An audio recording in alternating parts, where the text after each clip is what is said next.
Hey guys, welcome back to my channel. So I know that there are a lot of people teaching online right now, and maybe you're struggling to figure out the tech side of bringing what you were doing offline into the online space. So in today's video, I thought I would share with you 2 ways that you can share your worksheets with your students. The second one is definitely my favorite, so make sure that you stay until the end. So the first way allows you to create a really nice looking worksheet, but it's a little bit more work.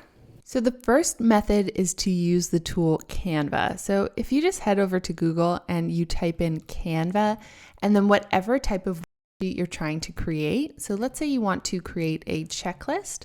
You can just type that in and hit enter. And this is going to bring up all of these pre-designed templates. So let's click on that. So as you can see, you could use any of these and customize them for your students. So for example, let's say I liked the layout here. I could simply click on that, click use this template, and then I can go ahead and customize it for my class. So I change this to my class title. I can then change everything about it. So I can come in here, change the fonts, change the colors. I do have a full tutorial on this program, so I will leave a link in the description below. Okay, so I would come in and I would replace all of this with my content for my course. And then I would click the arrow right here and download it as a PDF. You can either do standard for a smaller file, or if you intend for your students to print it, then you can do PDF print. Okay, then hit download. And this is going to open up just like this, which looks pretty awesome. And now what you can do is you can actually make this fillable. So you can make it that when they click on it, it actually checks off, and that they could add their notes right within this document. So I'm going to show you that now. So for this, you're going to go to the website pdfescape.com. Then you're going to choose your file and upload that here. Okay, awesome. Then what you're going to do is you're going to click form field and change this type here to checkbox and hit select. Okay, awesome. So then all you have to do is click here and it's going to give you a little checkbox, and you can resize this box here to fit your design. Okay, great. So it looks like that. Now you're going to right click on it and hit duplicate, and you're just going to continue going down the line. So this is what I meant, where it is a little bit of work, honestly, to get it like this, but it's kind of cool. I mean, come on.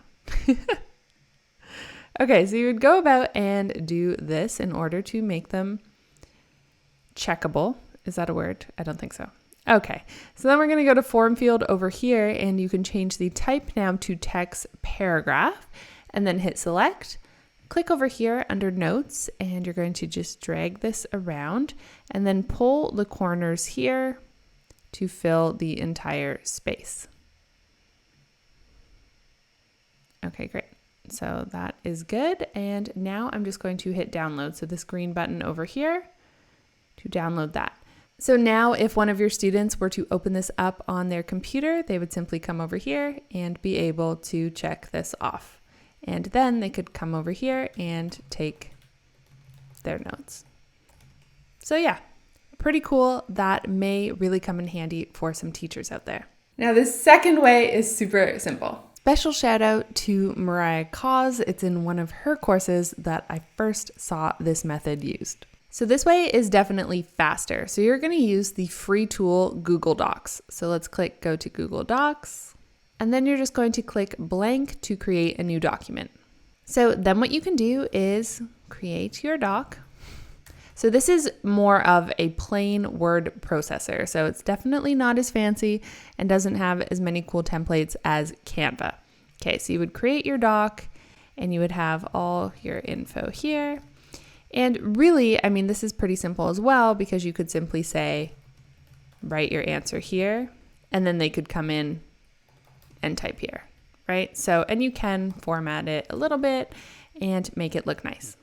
This is actually what I decided to do for my online course. So for example, in one of our lessons, we come up with all of our brand colors. So I simply give them this document and then they can come in and fill this out.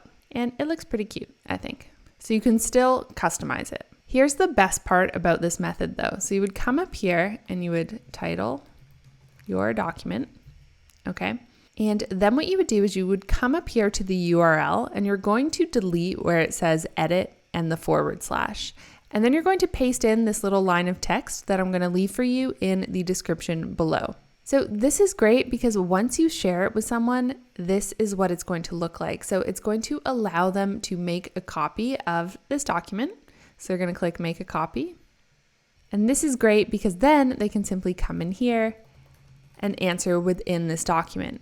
So the reason this is so great is because you never, as a teacher, have to change your link. So let's say that you're also developing an online course. This is great because you don't need to download the file, make it fillable, upload it to the course area. And then if you in the future ever create an update, have to resend it out to all your students and re-upload it. Instead, you can just house everything in Google Docs and do it this way. So if I make an update to this file, it will automatically be reflected in the template. And so I don't need to go back into my course area and update the links. So when you have a lot of worksheets, this is super convenient. So I hope you guys enjoy this hack. I was so happy when I figured it out, and that's how I've been doing all of my worksheets. All right, guys, that's it for today's video. I hope that this was helpful for you. Let me know in the comments below if you have any other questions about teaching online. Thank you so much for watching. If you like this video, let me know by giving it a thumbs up. Don't forget to hit subscribe for more easy tech tutorials like this, and I'll see you soon with another video.